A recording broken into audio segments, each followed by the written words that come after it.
Veterans in Politics International is holding this debate here for the third-party presidential candidates in an effort also to allow you time to get your message out and to introduce you to the folks here in Las Vegas. Once again, I'm the moderator. My name is Nevada State Assemblyman John Moore. I represent this district, District 8, right here in Las Vegas. And there will be a four-member panel asking the questions, and they're made up of Jim Jonas, to my immediate right, from Veterans in Politics, Robert Foust, to his right, U.S. Army, Tim Petarra, to his right, U.S. Army, and Karen Steelmon, also from Veterans in Politics. The debate tonight will be videotaped and is open to the public, and it is sponsored by Rhythm Kitchen here, that we are the fine food restaurant that we are in right now, Real Water, and also the Ron Q Foundation. So before we get started, I'd like to begin with the Pledge of Allegiance. So please rise. The flag is just to my left, your right. All right. I pledge allegiance to the flag of the United States of America and to the republic for which it stands, one nation, under God, indivisible, with liberty and justice for all. Thank you all. Just a little bit of the ground rules here. The panel members will be asking the questions. Please answer the questions directly. I know as a politician myself, we like to sometimes dance around the question and not answer it directly, but I will, trust me, I will redirect you to answer the question directly, so refrain from doing that.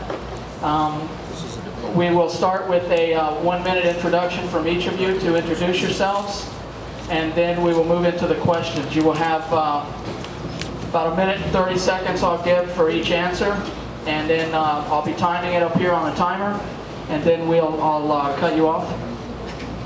And it is a debate, so it's okay, you know, we're going to disagree, of course, but let's keep it civil and don't attack anyone personally.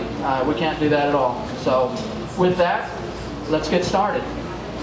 We'll start here on my left with Mr. Anderson. Please introduce yourself. You'll have 1 minute. Thank you. My name is Farley Anderson. I'm from Paradise, Utah. I have 11 children, and I read a book called The Restoration of Our Republic. And a year ago, the Independent American Party adopted that book as their method of doing business.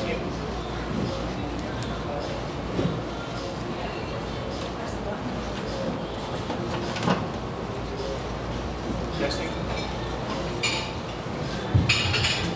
Should I start over? Yes.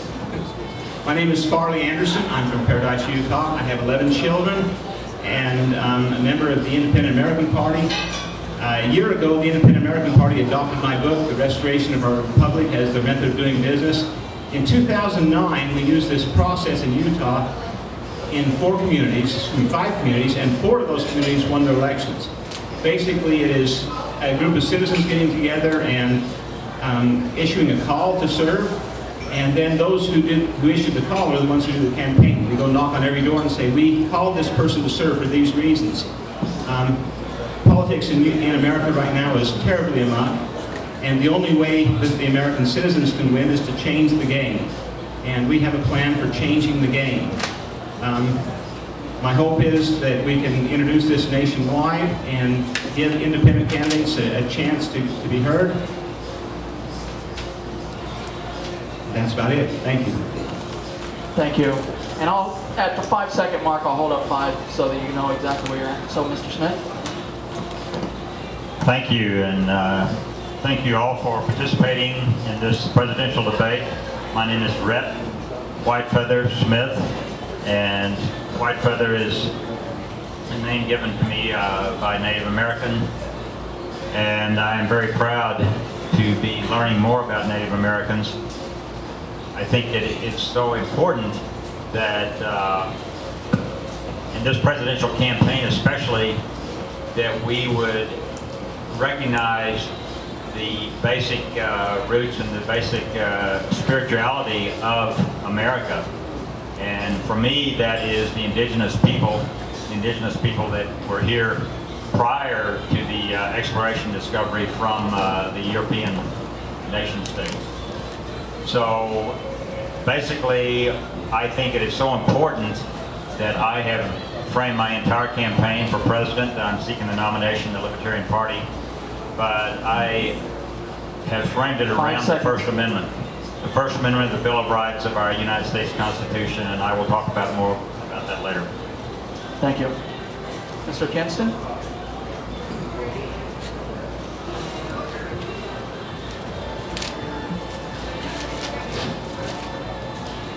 My name is Chris Keniston. I am the presidential nominee from Veterans Party of America. We are a centrist constitutional party, meaning that our interpretation of government's responsibility is to serve the country in accordance with its described enumerated powers in the United States Constitution. We are neither right nor left. We believe that every American has the innate responsibility and right to pursue life, liberty, and happiness, however it is that they personally define it, free from any government interference.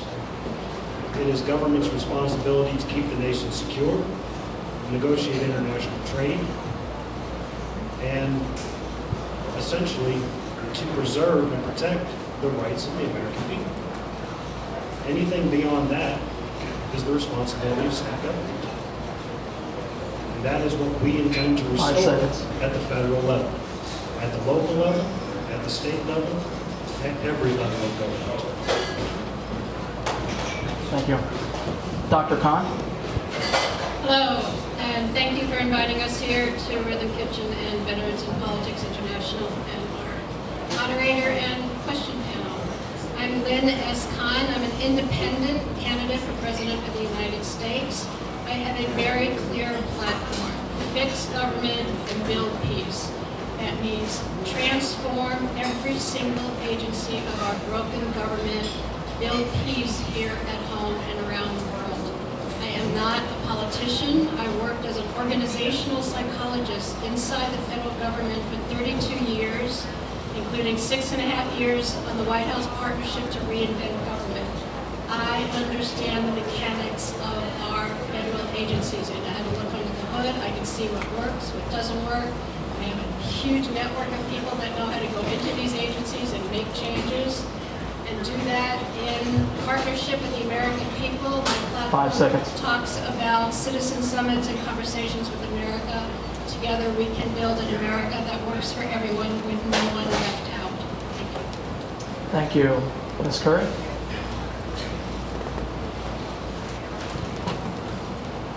Greetings from South Central Los Angeles. My name is Ayape Suriname Kinamo Moyowasifsa-Curry. My last name is Moyowasifsa-Curry.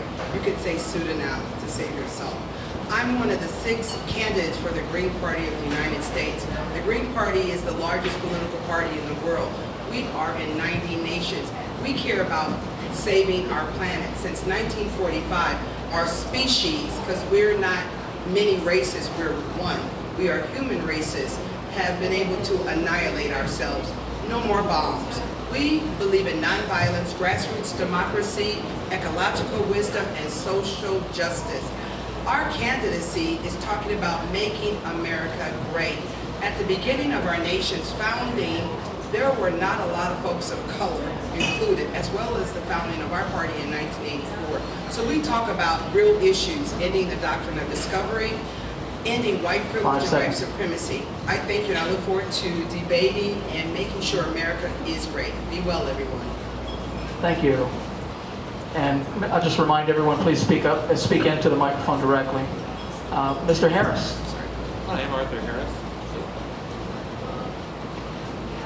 Hello. It's not being heard. You want this mic? You tried? Uh-oh. Try to help somebody and knock your hand.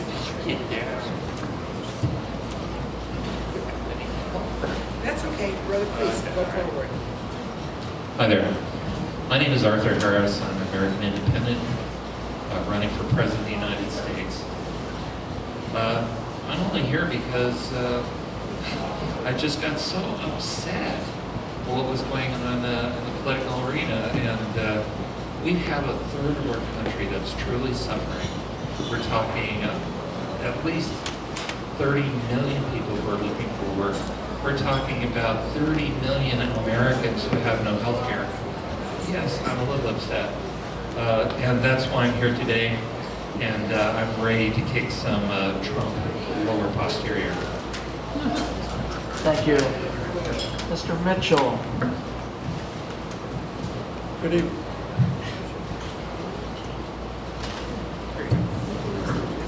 Good evening, ladies and gentlemen. My name is James Creighton Mitchell, Jr. I'm an honorably discharged veteran from the United States Navy. I'm proud to be an American. I am proud to have served our country, and I certainly recognize any other veterans in this audience, and I appreciate your service to this country. The United States has been running amok since General George Washington left the presidency of the United States. We've been engaged in currency issues, debt, financial issues, social issues, bad government, dishonesty. I'm in the race to try and get this turned around.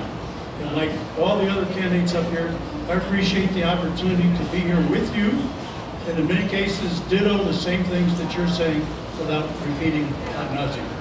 Thank you very much. Thank you. My name is Wiley Drake, and I've had the privilege now since 2000 to serve as the prayer chairman for the Congressional Prayer Conference of Washington, D.C. And I'm a candidate for the American Independent Party of California, and I encourage you to continue to pray together and work together. And we want to remind you that I'm bringing you a greeting tonight from Carol Bundy, Cliven Bundy's dear wife.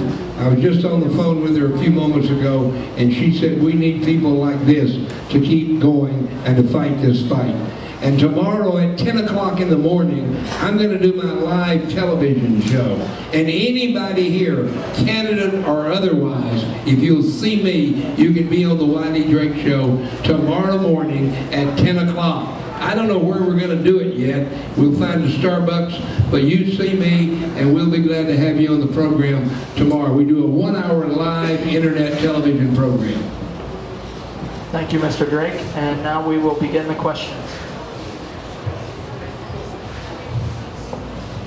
Okay, my first question is just going to be, it's a pretty general question for the entire group, and it speaks to electability. I hear a lot about you're not politicians, I get that, but you're involved in the political process now, so whether you like it or not, you filed your politicians now. Amen.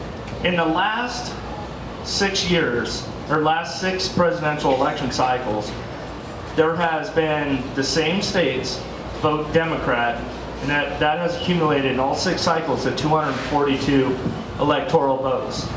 That's a heck of an advantage, whether you're a Republican or an independent candidate. So one thing I'd like to know, from starting from left to right, from everybody, is number one, how many ballots are you actually on? So, and are you able to compete in all 50 states? And if not, what's your plan to get on the ballot in all 50 states as a presidential candidate? The Independent American Party is State your name, please. Farley Anderson, Independent American Party. We're currently ballot qualified in 2 states with a possible association in 2 more. In other words, we're not much of a drop in the bucket considering where things are. But we have 2 mainstream political parties that are very unrepresentative of the people. If ever there was a year where there is a chance, this is it. We have a process that, if we can get the word out, people love it. In Utah in 2010, when I was running for governor, one of the newspapers said, what a great idea. Too bad no one will ever hear about it. We do not take any campaign contributions, and that limits you in being able to buy the votes. But people do love the idea of a system where people are called to serve, which I was, and we have a message. My goal is to hire interns, and we have a message that we'd actually have people pay for, and my hope is to get 10,000 people knock, which would be able to knock on every door in the country. If we can do that, we would get ballot access in all 50 states. It is an if, but at least we have a game plan that has a possible method of achieving that. Mr. Smith?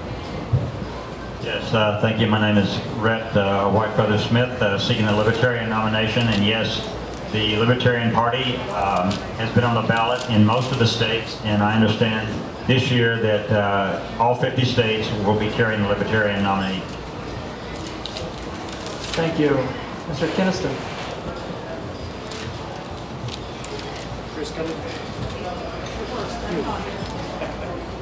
Chris Keniston, representing Veterans Party of America. For a party that was established in December 2013, it has already been established in all 50 states. That does not mean we have ballot access at this point. At this moment, the campaign appears on the Mississippi ballot. We are already there. We are awaiting confirmation on Louisiana, Colorado, and Florida, where the state party has just put in their paperwork to be recognized by the state of Florida as a formal party. We are pursuing ballot access in all other 46 states actively at this moment. Whether or not we will achieve that remains to be seen. But between party efforts and efforts on behalf of the campaign itself, we are actively collecting signatures, circulating petitions for ballot access in all 50 states. Thank you. Dr. Kahn? I'm Lynn Kahn. I want to make a couple general comments and then I'll talk about my campaign specifically. I think this is a different time in American history and American politics. There are lots of factors that are driving that. One certainly is social media. So none of us would be here if it wasn't for social media, and I think that's creating a network of people that are supporting independent and third-party candidates. People are self-identifying as independents in ways that have never been true before. The last survey I read said 60% of the American public would vote for an independent or third-party candidate. 44% think of themselves as independent candidates. So there is some enormous hunger, I believe, for candidates and third parties that are trying to achieve something beyond the broken Republican-Democrat mechanism. Specifically for my campaign, I plan to be on the ballot in some form or another in all 50 states. I'm on the June 7th California presidential primary. Saturday, I go to the American Party of South Carolina State Convention, where I hope to be selected as their presidential nominee. I have people on the ground in 30 states starting to collect signatures. I'm seeking the nomination of small parties in 5 other states. And depending on the results of Saturday, we'll be seeking the nomination of the American Party in 3 or so other states. That's just for starters. Thank you. Ms. Curry? Thank you. Say Sudanam. Yeah, because my name is Moyowasifsa-Curry, and it's just easier to call me one name, Sudanam. The Green Party is in 21 states. I agree with Dr. Kahn that this is a different time. There are 2 lawsuits that have been filed. The independent folks in New York have filed because they have been excluded across the primary process, which is outdated. The second is open the debate. The national debates need to be open to, I'm going to correct all of us. There's 3 parties. The corporate parties that are RNC and DNC, independent parties, and then the second parties. And that represents, as she said, the majority of Americans. So we are more than them. Given that, it just takes us uniting to understand where we agree, where we disagree as candidates, parties, and campaigns, and take our nation. Thank you. Okay. Mr. Harris? I'm actually on the candidate ballot for California. But in every other state, everyone needs to sign my name on the ballot. What this will do is it will conform to the law and change America. Thank you. Mr. Mitchell? James Mitchell. I'm an independent candidate, and I'm using social media to get my message out. I have people beginning to help me assemble the kinds of things I need per state to start my petition process. As an independent, it's a very difficult process. What we all have to do together is change and go back to the way the original Constitution was. be able to get on the ballot. You cannot allow either one of these parties, Republicans and Democrats, to keep us off the ballot with strange rules and high expenses. It's unfair to an American, and it's not correct. My name is Wiley and I am on the ballot in California, and we're working on other states as we speak. And we're also writing and working very heavily and very handily in reference to what our other brother said here, and that is write-in all across America. And we've got to do that. If people can write in Mickey Mouse, they can write in Wiley Drake. And we need to realize that, and the rest of us need to do that. We need to get on the write-in ballot as well, and we'll continue to work together. All right, thank you. Mr. Jonas, follow-up question? Yeah, just real quick. I appreciate every single one of you for coming here. I know this is a very difficult thing to do. However, my question was, and you guys answered it correctly the best you could. Here's the thing. So constitutionally, you still need 272 electoral votes to become president, correct? So essentially, every single one of you just admitted there's no way that you guys can become president. That's not true. Today, okay, what? All right. Incorrect. November 11th. No, it's not ignorant. If you read the Constitution, man, it's not ignorant. Here's what I was trying to get at, and I'm saying that I really respect all of you for doing this. My main question is that if you can't reach that 272, you're not on all the ballots. What are you guys doing to get? I think that you guys all have a great message, and I agree with you guys 100% that the country needs change, but you're going to have to do it at a smaller level first. So are you guys working at a smaller level with your state, city, and local officials to get that groundswell that you're going to need to get to the level of being president? Okay, Mr. Anderson, we'll just work down the line.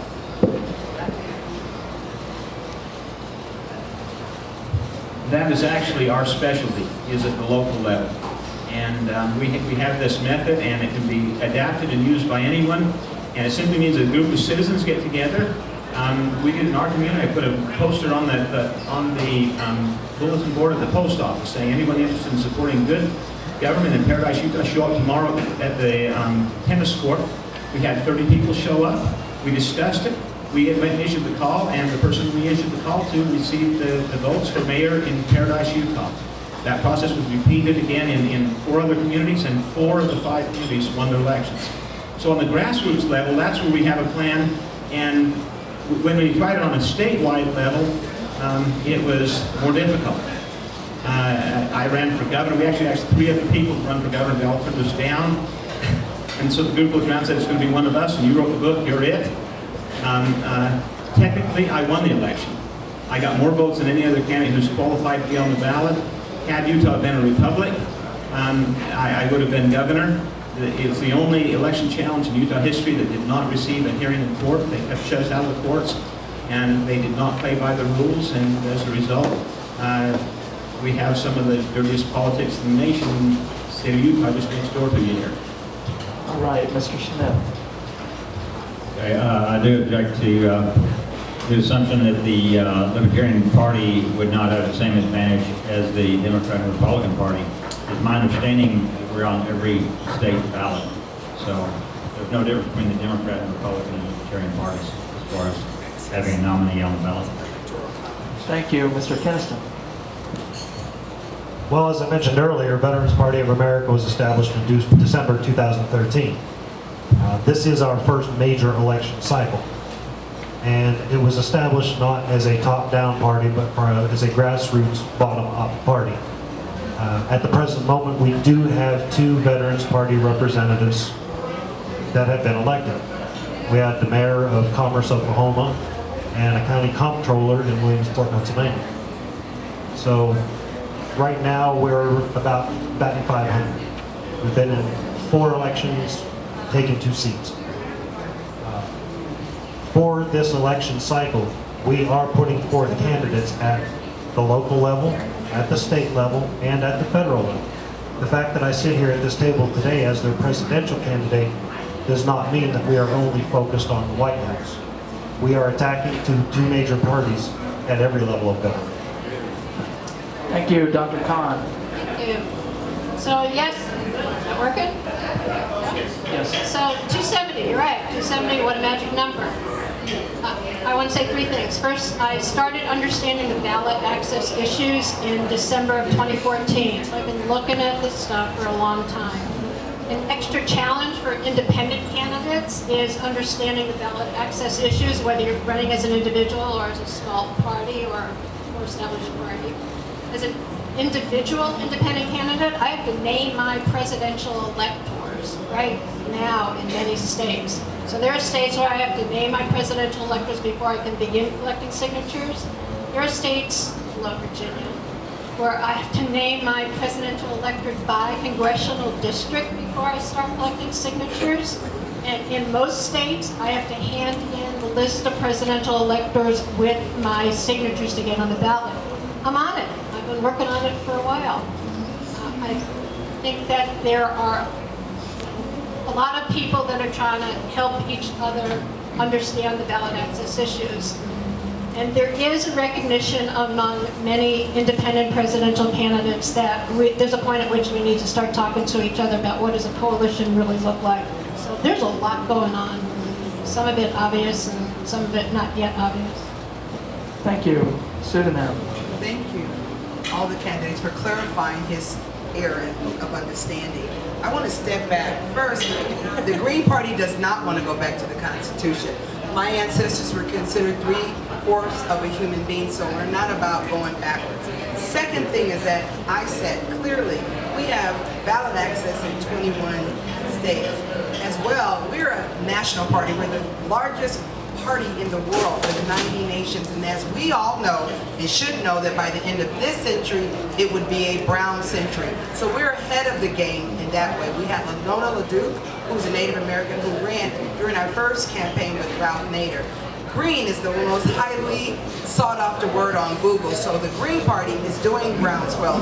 Earth Day, Mother Day is all about saving our planet. The second thing is, as Dr. Kahn mentioned about United Coalition, we have been working, personally, I have, to establish a way that all of us, the 44% of independents, and our party and other parties join together, we are more than the 30% of folks who vote for the one corporate party. We are the American voices. We are the American voices. Take your claim, independent candidates. We are it. Let's unite and make this happen. Groundswell. Thank you, Mr. Harris. Hi. Throughout the country, On a roll here.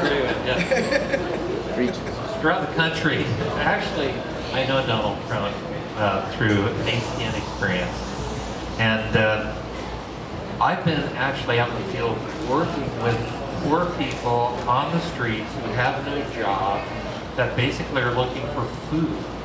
I have at least 10 videos on YouTube right now. I've got a website. I believe that there's enough dissatisfaction with both parties right now that if we could capture the anger and hostility of these people, any one of us could be elected. The truth of it is that we have 30 million people who are not working. And that is painful, the rest of it. We need to get it together. All of us are important. Every American is important, and that's why I'm here. We're going to make it happen. Let's do it. Thank you, Mr. Mitchell. Well, ditto to everything that's been spoken before me.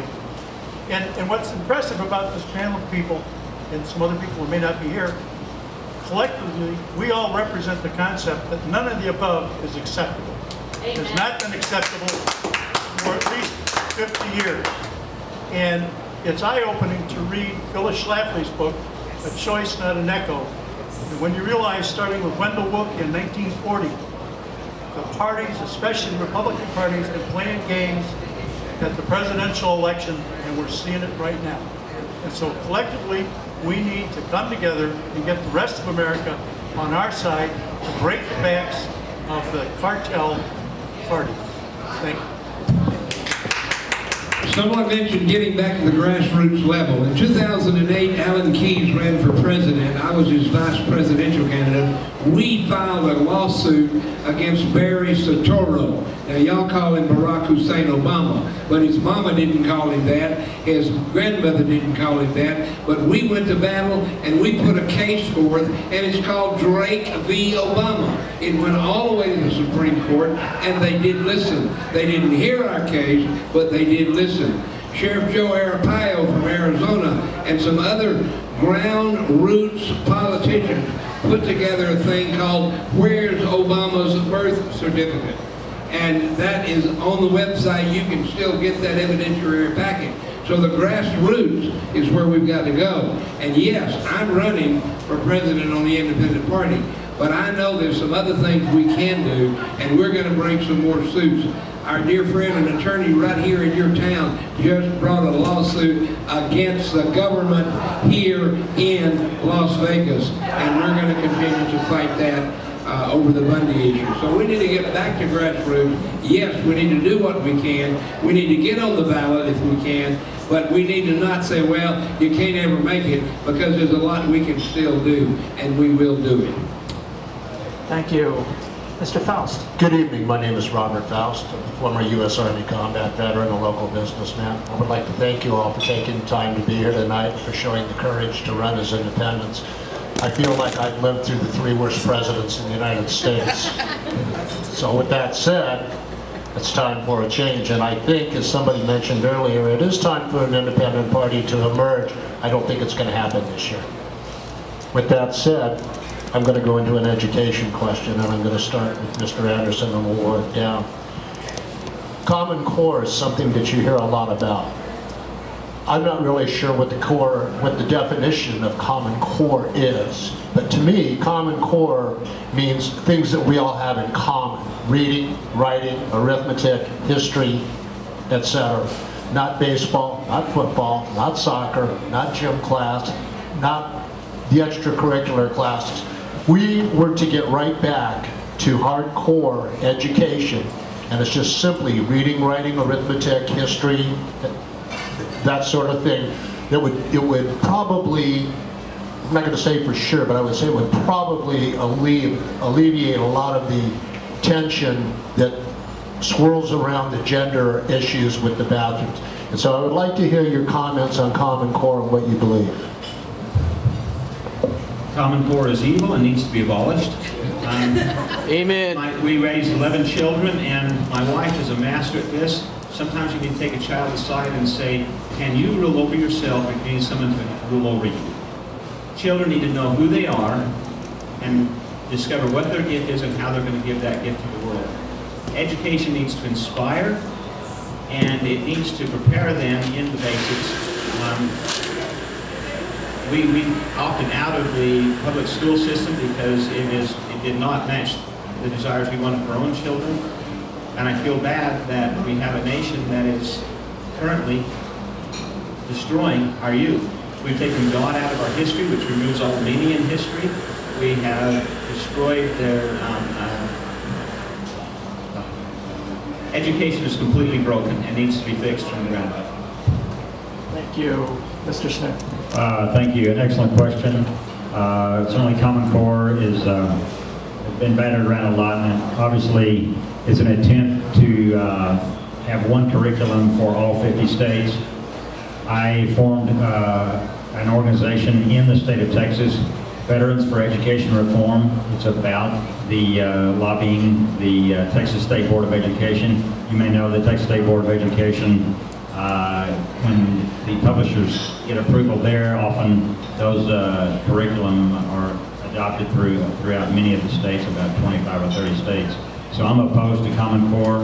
I think it's an idea to erase the identity of the 50 states and to make, one socialist nation. And I think it really undermines the sovereignty and the whole concept of the federal state system. Thank you for the question. Thank you. Mr. Keniston. I mentioned this in my platform. There is no single issue in this country to which I am more committed to change than education. I feel that our educational system in this country has become an abysmal failure.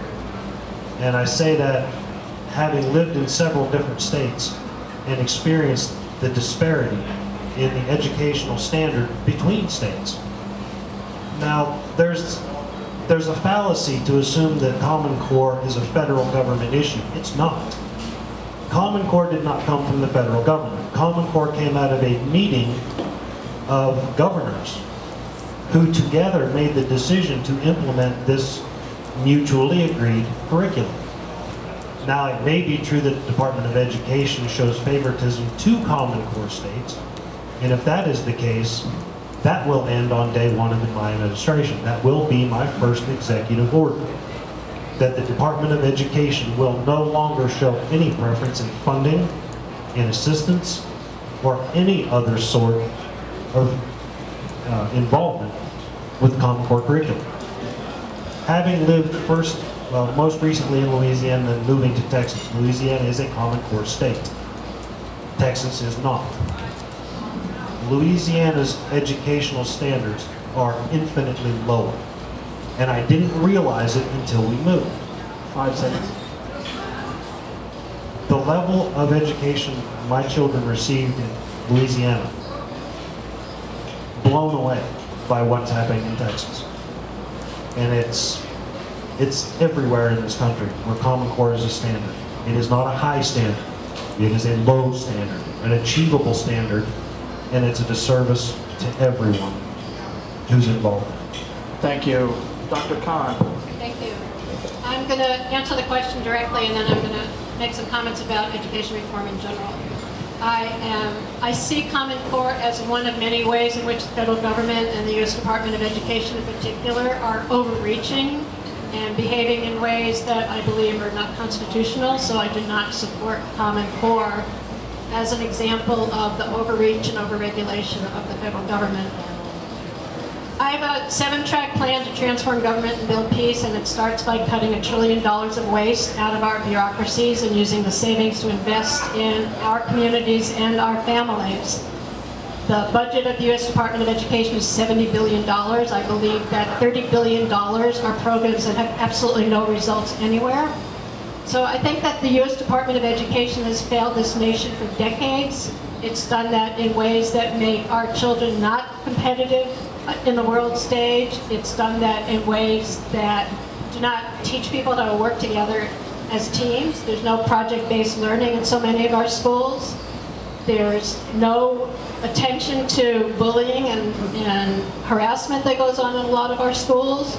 The Department of Education has failed our nation for decades. So my first executive order is to change the mission of the Department of Veterans Affairs so that our goal is world-class services and benefits for veterans. My second executive order is to change the mission of the U.S. Department of Justice. I hope to get to talk about that.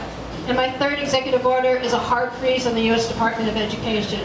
No training, no travel, no promotions, nothing, as we start cutting programs that have no results, and cutting programs, not people, and asking people that are in those programs, you can retire, and I know how many people in the federal government are eligible to retire.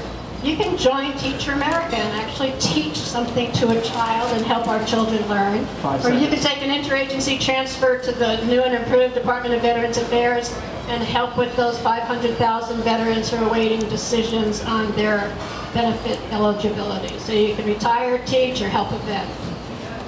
Great, thank you. Sit down. Love what she just said. I am in total agreement. What I would do also, I'm not a Common Core fan either. Critical thinking. You could hold the microphone. I speak loud and want to overdo it. Critical thinking is what's missing for us. We must take the defense budget, cut it in half, and give it to our children. Our children are our future. I believe, like Dr. Kahn said, the mission must change. I think the mission for the Department of Education be strengthen America's children to be the best, smartest, brightest, most intelligent, most artistic, most athletic, most kind and caring people on the planet. Our children are our best defense for combating terrorism, state and local terrorism that goes on here. They cannot be ignorant any longer. The other thing I wanted to point out is that with the Green Party, we are future focused. Our campaign specifically wants to make children a 10 key value Our legacy is dismal right now, Americans, because our children are failing and they should not be. We must focus, build, and train and love. The last thing our campaign says is every American child must spend 2 years outside of the U.S. to become a better American. I'm a better American because I've lived a lot of years outside our nation. It is so important that people value our level of conversation, freedom of understanding. We are liked around the world, but who knows that? Who really knows that? Because we don't get out enough. Thank you so much, Dr. Kahn, and thank you all. Thank you. Mr. Harris. Well, I believe, as my colleagues up here believe, the Corps was actually designed so that we can shuffle our children in and out of school so they don't fail. The concept is that if we can have something that we can relate to, basically the Corps, that these tests that they inherently give all these students are going to mean something. The truth is, we need smaller classrooms. We need more vetted teachers. We need people who are interested in the system and not just about the test results. They need to be taught how to lead. They need to learn how to complete a project. My platform states that I believe every American needs to have higher education, on a state level at least. And many of these people are not qualified to go to college, so they need to go to trade school. What we are talking about is 2 years of service, which could be with Vista Volunteer, it could be with the health system, it could be with the military, but they need to be vetted into the system so that when they go to college, they see it having meaning. That's what we need to do. Every American is important. Every American needs to be uplifted this way. Thank you. Mr. Mitchell. Information question, no argument with anything that's gone before. How much time for my response? 2 minutes. Okay. Again, ditto to all of the people who preceded me. I do not believe Common Core is in the best interest of the United States. I think we ought to abolish it.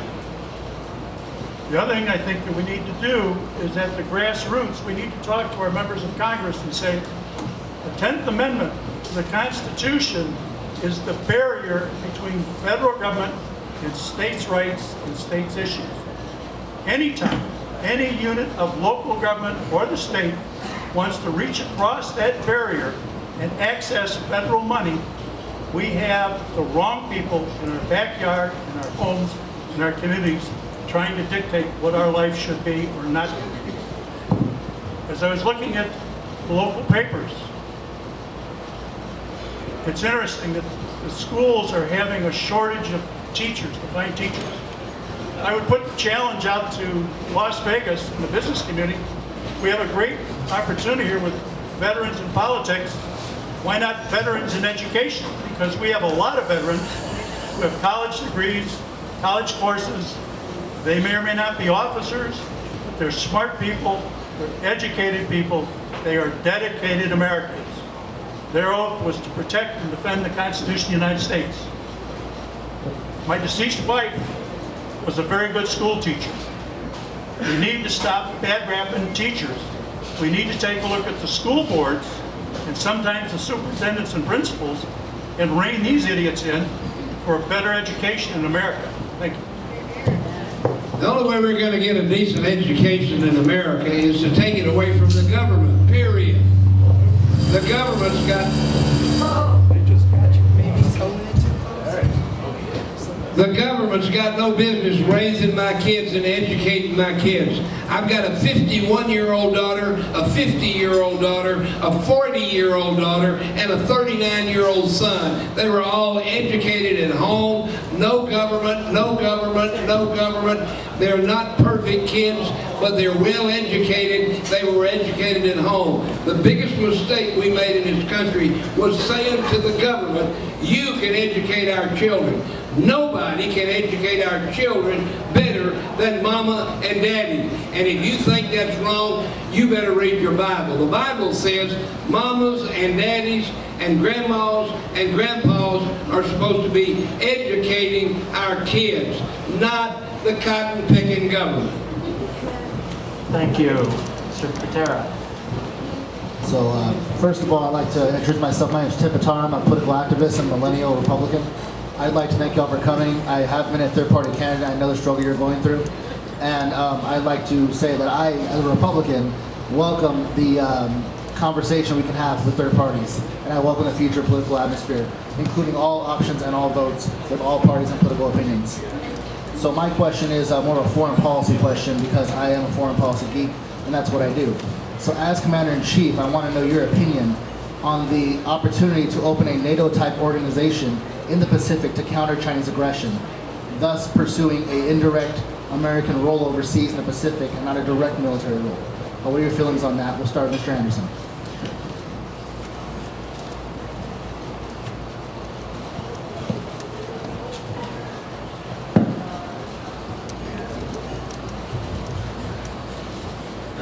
First of all, I have to say that that's a new idea to me. And we'll certainly be willing to learn more about that. Foreign policy-wise, I believe the biggest mistake we're making is that we export tyranny. We have a national banking system that deprives liberty and justice. We loan money to a central government. The government uses that money to control its people. And the very things that we stand for in America are not being exported. And if we stop exporting tyranny, most of our foreign policy problems, there is a universal hunger for liberty and freedom. And if we're the shining hill, the shining example on the hill, and we stop exporting corporate and government tyranny, the terrorist problem will go away, because everyone wants to be treated like they. I mean, it's simply a matter of treating other people the way you want to be treated. Thank you, Mr. Smith. Thank you, Mr. Anderson. I thought it was a really good response. That's a complicated question about developing our military alliances in the Pacific. And I'm glad you asked the foreign policy questions. And I also want to expand on the idea of not encouraging, I guess, oppressive dictatorships around the world, which is what often the United States does for whatever reason. But as far as specifically, that's a very delicate question, as you know, because of the situation regarding the rivalry between China and the government offshore, as well as the rivalry with North Korea and South Korea. So having alliances like NATO there, I'm not sure that resolves those issues. And I think the idea of freedom and expanding that idea throughout the world is the winning proposition. That's the way I would conduct my foreign policy. And so I'm not going to say yay or nay on your idea of forming an alliance there with the Pacific. Thank you. Mr. Keniston. How long? 2 minutes? Yes, 2 minutes. Okay. I'm not necessarily opposed to the idea, but I would need to see exactly what those agreements look like, what we are committing ourselves to in the way of military support, whether it is promised response, whether it is military support with hardware, personnel. Our footprint in the Pacific remains as it basically has been for the last 25, 30 years. We are still in Korea, we are still in Japan, we still have forces stationed all throughout the Pacific. So functionally, I don't know how much changes with that. But when we start putting ourselves in a position where we have made an agreement to have a military response in an area like Korea, where we did not fare well, in an area like Vietnam, where we failed even worse. What are we committing ourselves to, realistically? And who's involved? Because if you're talking about the Pacific, you're talking about not only China, but also the Soviet Union, well, Russia, or whatever they believe themselves to be at the moment. I mean, we stood by and watched as they invaded Ukraine. We did nothing. They did what they did in the Crimea. We did nothing. And NATO has an alliance there. a close relationship with those areas.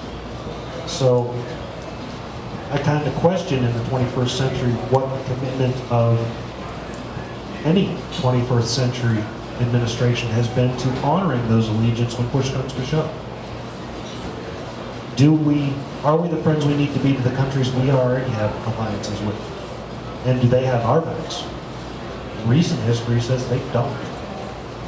10 seconds. Thank you. Dr. Kahn? Thank you. I propose a new doctrine for war and peace building in the 21st century. So I'm going to talk about this doctrine and answer your question in that context. So my doctrine has 5 points to it, 5 operating principles. Number 1, the purpose of the Department of Defense is to protect our homeland, and the purpose of the Department of State is to build peace. I think we have to be very clear about the roles of our government agencies. Number 2, we have to be strong to build peace. I want the strongest military on the planet. You can't build peace around the world from a position of weakness. Number 3, building peace doesn't mean being stupid. It would be stupid to presume that China doesn't have nuclear warheads aimed at California, or that North Korea hasn't threatened a proactive nuclear war, or that, as Chris Keniston said, Russia hasn't been an aggressive in the Eastern European. So I think we have to look at reality very carefully, and at the same time look when windows open for peace building and dialogue. I believe in the power of dialogue. Number 4 really supports what Chris just talked about. We have to make wiser foreign policy decisions. We have made incredibly stupid decisions for decades. Some of it because I believe there have been people in the White House who are trying to prove something, who are trying to build an empire, who are trying to demonstrate personal power by sending us into wars that we should not have been fighting.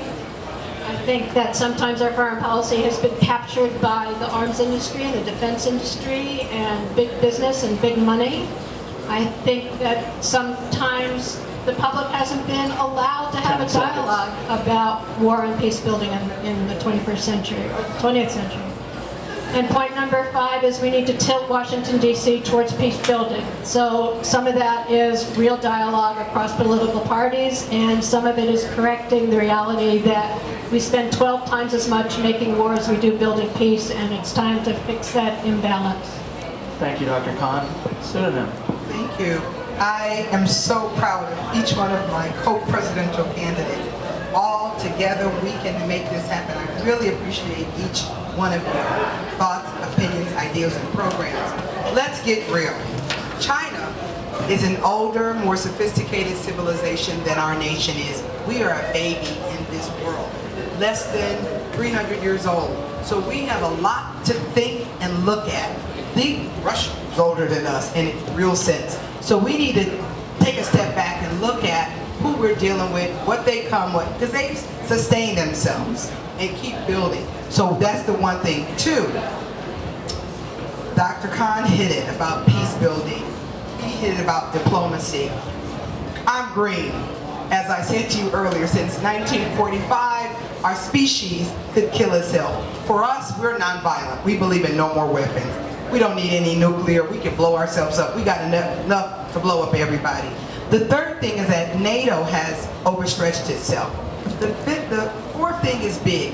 Every human being, every living anything is a security risk because of climate change. We have partners now. That door, that window is open. Every nation and territory and any tribe, everybody needs to figure out how to save our species. That's critically important. Thank you. Mr. Harris. Funny you should ask that question. I wonder how China would feel if all of a sudden we claimed all the ocean going to Hawaii. Well, what would happen if instead of a wall at our border, we put the military? Right now, we're at war. People have actually shot at us. People have blown us up, and yet we're not willing to commit. I don't trust most of these other countries in the Asia. Well, there is a pile of trash in the Pacific Ocean the size of Texas. What? We may not be responsible for global warming, but we are responsible for that. What about the carbon that goes in the air? Well, we have carbonic acid destroying life in the ocean on a biblical scale. We have sulfuric acid destroying huge amounts of rivers and livestock and things that are important to us. We need to actually, before we go into going into another country, first of all, these countries have to prove themselves, and none of them have. So we're going to end up having to spend the maximum amount on any of this. So we need to take up the helm. We need to actually start doing the things that we need them to do, which means clean up our environment, which means employ all of our people. We're talking about going into Puerto Rico and letting those people survive there rather than